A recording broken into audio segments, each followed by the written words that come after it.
रामकृष्ण नगरात फर्निचर व्यावसायिकाच्या घरी धाडसी चोरी, 5 ग्रॅम सोनेसह 2 पितळी पातेले, 2 तांब्याच्या घागरीसह 2 स्पीकर लंपास. धुळे शहरातील पश्चिम देवपूर पोलीस स्टेशन हद्दीत असलेल्या रामकृष्ण नगर येथील प्लॉट नंबर 77 येथे फर्निचर व्यावसायिक प्रकाश पंढरीनाथ बोरसे हे राहत असून ते दिनांक 15 मार्च 2026 रोजी बाहेरगावी लग्नानिमित्त गेले असता त्यांचे बंद घर असताना चोरट्यांनी संधी साधत घराचे कुलूप तोडून शिरकाव करून घरातील कपाटातील सामान अस्तव्यस्त करीत कपाटातून 5 ग्रॅम सोन्याची माळ, 2 पितळी पातेले, 2 तांब्याच्या घागरी, 2 स्पीकर असा ऐवज चोरट्यांनी लंपास केले असून तो पसार झाले.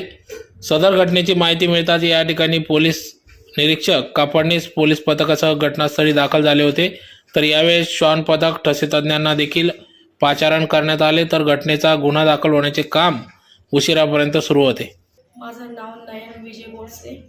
आमच्या घरात चोर आले काल 15 तारखे म्हणजे रात्री पहाटे, आज 16 तारखेला पहाटे चोरी झाली आमच्या इथे. आम्ही लग्नाला गेलो होतो चाळीसगावला आणि माझी 4.5 ग्रामची पोत, पातेले, आमचे पातेले 2 पातेले, 2 घागरी आणि स्पीकरसुद्धा नेलेले आमचे होम थिएटरचे चोरांनी.